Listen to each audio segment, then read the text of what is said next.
Hi friends, so this week for art class we are observing Growing Awareness Month, which we do every year at Star Academy in the month of April.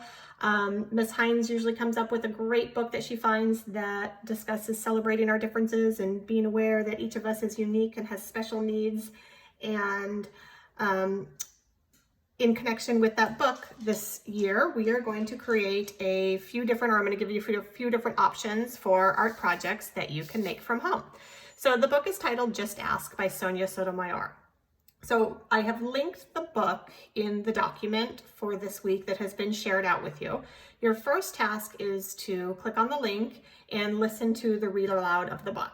It really sends a great message for us to understand that we are all different and we all have different needs and we are all unique, and similar to flowers, different things help us grow and thrive.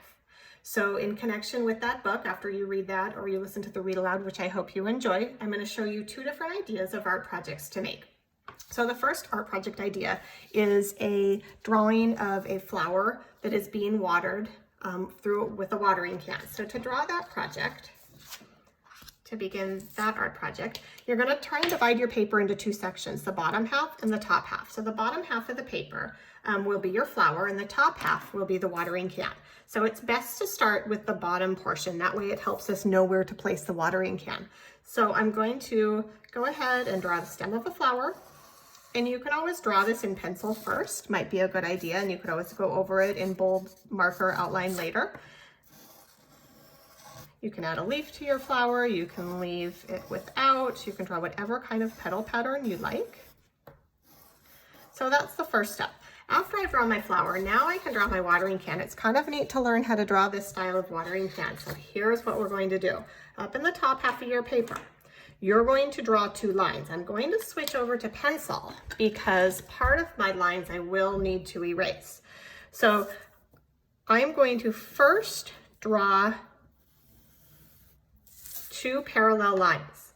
Now, after I've drawn those two lines, I'm going to slightly curve and connect those lines, okay?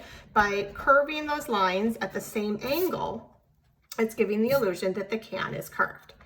Then I'm going to make from the top to the bottom a curving line in the opposite direction. Now from here I can add a few little details. The top rim, maybe the bottom rim of the watering can. Now let's work on the handle of the watering can. Starting in the top corner, I am going to make a line that curves, almost looks like a half shape of a heart, down to a little past the middle section of where the line ends.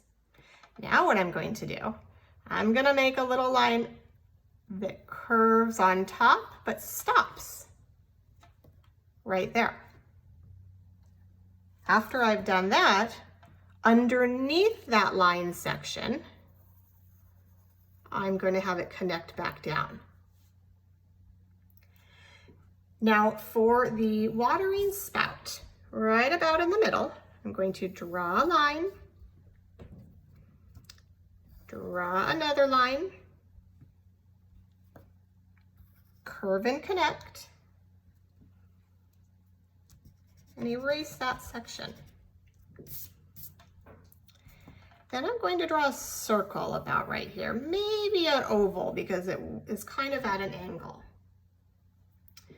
Then I'm going to take this line right here, curve it over. Then from this line point, I'm going to curve it down. And I'm going to make some little circles all the way around for where the water would come out.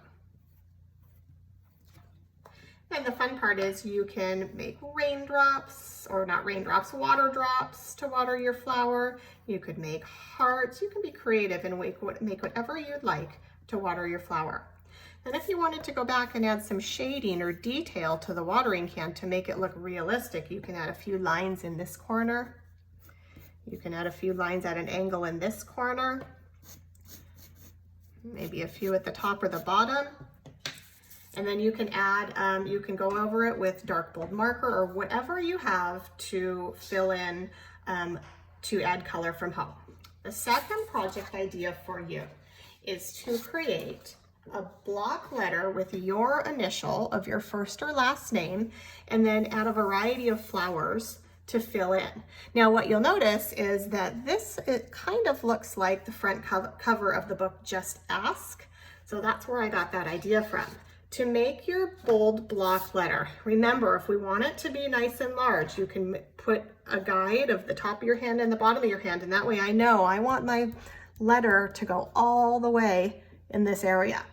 Okay, so to do that, if I'm making a letter S and I don't quite know how to make a bubble letter or a block letter, remember what we've learned. First, I can draw my S.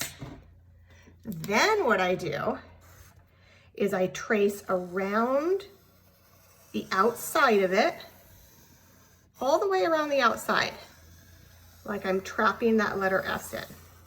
And then what I do is I go back, and with an eraser, I go back and erase the inside line that I had done for a guide. From there, you can look back to the book cover, the cover of the book from the video, and you can get lots of ideas of how to go about drawing different flowers and different things, all of the things that you enjoy, and adding color to this. I hope you enjoy these art projects for the week. I can't wait to see you in our Zoom session this week to see what kinds of flowers or flower-inspired or garden-inspired artwork you create.